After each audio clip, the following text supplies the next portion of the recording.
Hello everyone, my name is Professor Rango Zarate, and today we will be taking a look at designing a photo voice. Without further ado, let's begin. So this is the content of what I will be covering with this particular presentation. I will be discussing a background of what photo voice is, the focus on what you will need to be doing for this particular project, including its intentionality and what it will be looking like. And finally, what you will hope to get out of this particular project, right?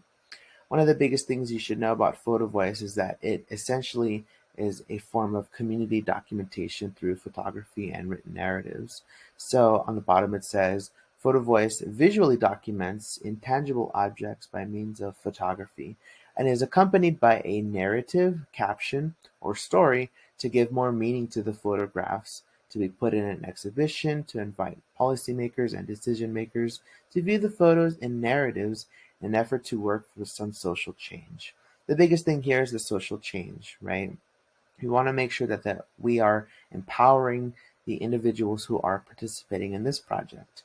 One thing that you should know is that you will not be taking the photos in this particular project, but you will be the researcher. So you will work with a community and they will essentially take the photos, write narratives about the photos, and tell their lived experiences to you. And you will be the researcher analyzing these photos and the written narratives, right? So let's get into a little bit of a background, right? So essentially, Caroline C. Wang and Marianne Burris developed Photovoice in 1992 as a way to bring daily life experiences of village women in the Yunnan province, China, into decision making for regional development, essentially, right? Dr. Wang describes the four origins or roots of photo voice as documentary photography for social justice and advocacy, photonovela, or the use of photos and drawings to tell a story and educate, critical consciousness education, and feminist theory and practice, which recognizes the expertise of non-professionals, right? Essentially, the biggest thing to know here is that photo voice is an innovative way to reflect, talk, learn, share, and make a difference for yourself and others. It's a straightforward method encouraging family and community dialogue. So it puts cameras in the hands of people with valuable lived experience so they can explore and share their expertise and perspectives on health, family, community, and their futures. So for this particular project, the community that you will be working with will be using their digital devices such as a phone or an iPad, essentially anything that can take a photo, and they will be digital photos essentially that they will be taking photos with, right? And essentially this narrative helps to discuss the lived experiences of this community, right, as we mentioned.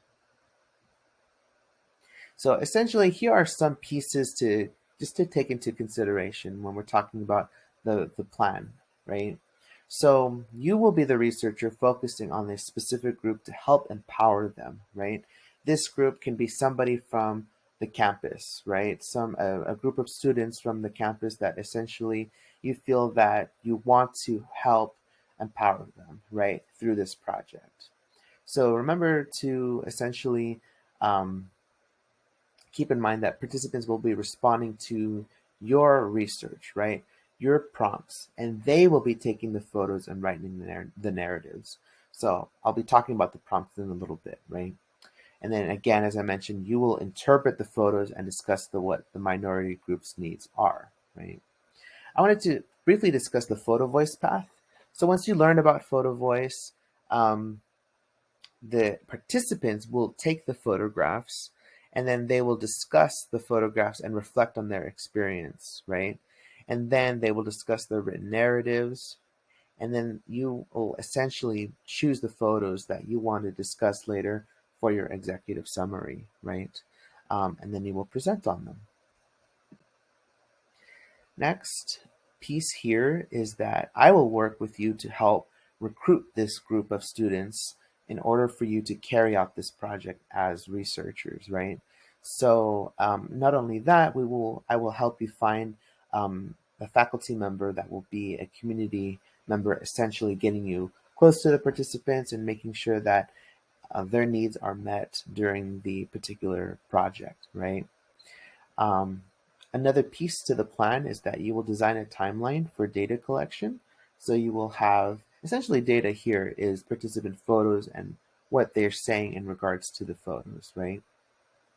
And you may be asking, well, what will they be taking photos of, right?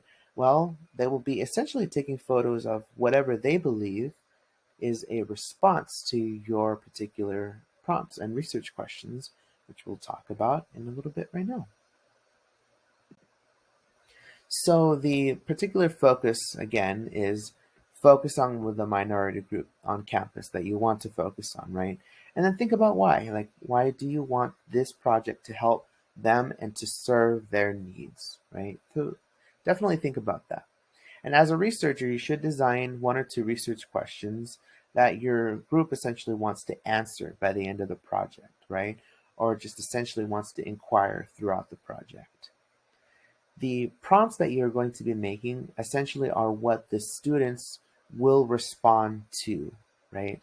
So these particular prompts will be about 4 to 5 in particular. Some examples to keep your research focused are: what are the current needs of Chicano, Chicana, Chicanx students in community college? How has the COVID-19 pandemic affected the way students with disabilities learn? Right?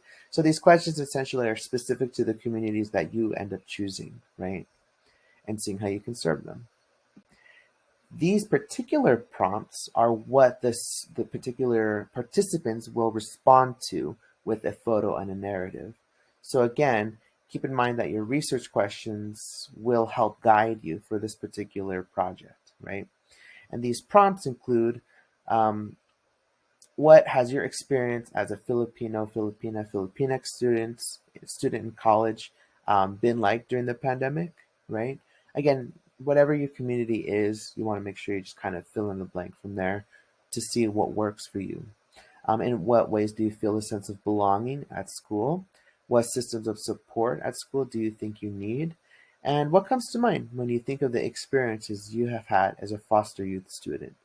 Now, again, there's many different student communities. Make sure you focus on one and allow your project to continue from there based on your chosen group. Now, conduct research. Learn about your minority community that you chose, right? Just learn about their experiences within community college. Um, I will help you work with a librarian to assist you with this research so you can get a better idea of how their experiences have been, right? This all relates to education at the end of the day, right? Lived experiences and empowerment. So once you work with this minority group, I will get in contact. I will get you in contact with this group. This is where you will explain the process to them so they can get an idea of what they're going to do, right? So your group will essentially send out the prompts to the students and then give, again, this is where the timeline makes sense, right? Give them some time to take photos, and the data will be collected in the form of digital photos and written narratives, responding to 4 to 5 prompts. Essentially, Google Docs is pretty. Google Forms, I should say, is a pretty easy way to send out this information. So once you have your questions on there, you can have them upload their photo and their 4 to 5 sentence maybe written narrative, and then you collect it, and you can have it very much organized from there, right? And this is the last part, your findings, right? Your findings essentially include what you found out from this project. So you will write a 2 to 3 page executive summary. Not that long, right?